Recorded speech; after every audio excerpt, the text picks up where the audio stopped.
Dear Toastmasters honored guests, today I would like to talk with you about the Istanbul Metro bus system. And the reason I chose this as a topic is because this is an amazing feat of both civil engineering and also engineering in mass transit systems. The system was built in an incredibly short time frame of only 5 years for a total length of 50 kilometers, connecting the most western bit of Istanbul, namely Hadımköy, with Kadıköy on the eastern portion on the other side of the Bosphorus. It has an incredible positive environmental impact. It reduces carbon dioxide emissions by transferring people who would otherwise use cars or normal buses to this line. It reduces carbon dioxide emissions by 80 million tons, by an incredible 80 million tons per year. There are many benefits to the system. It allows people to get to work and back from work quickly. It is managed very efficiently, and it is the main transfer artery for millions, thousands of Istanbulites going back and forth from work every day. Of course, with such an aggressive construction schedule of only 5 years for 50 kilometers, some minor civil engineering mistakes were inevitable. But luckily, or unfortunately, except for some insignificant loss of life, the municipality of Istanbul was able to fix these problems quickly and provide us with nice modern buses such as this one you see here. This is called the Farayos bus.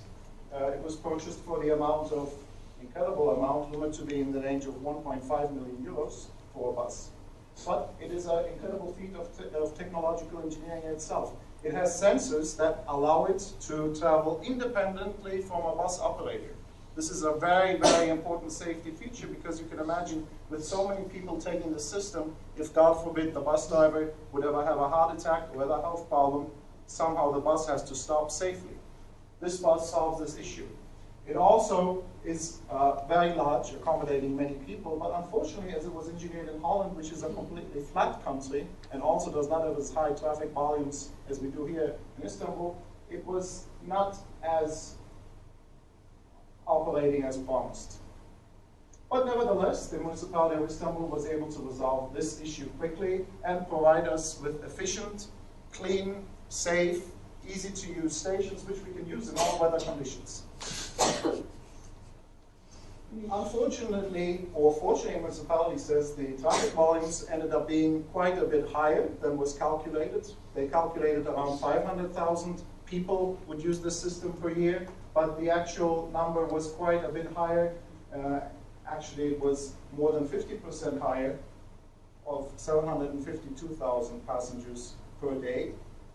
The peak was calculated during planning for 30,000. This was also a bit higher. Instead of 30,000, the actual peak during rush hours is 70 to 80,000 passengers per hour.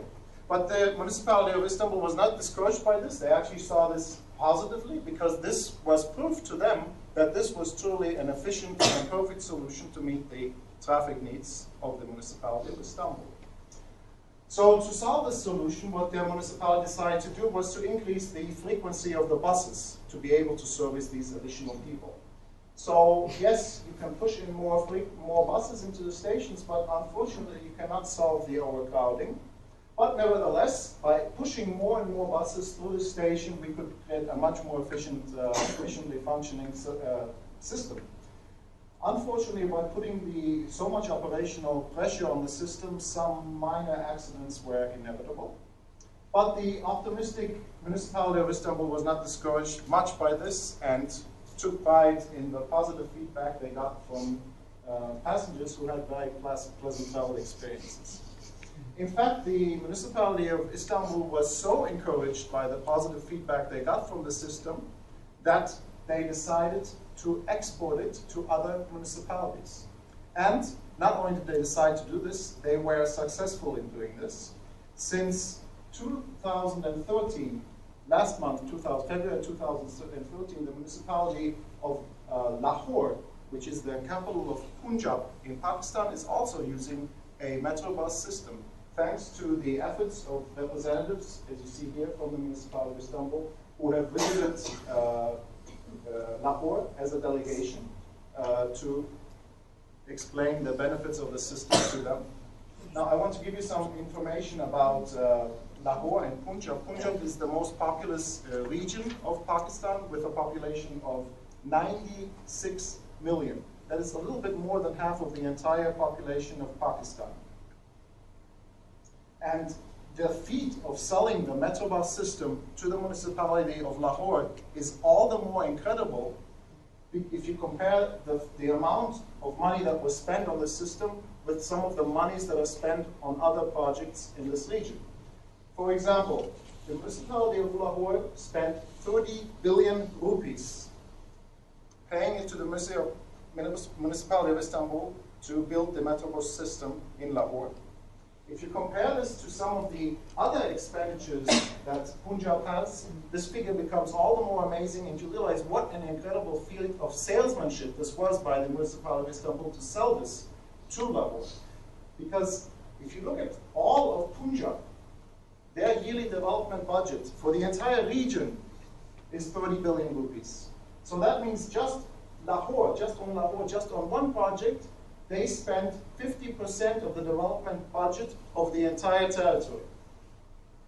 The healthcare budget of all of Punjab, 96 million people, is 16.5 billion rupees.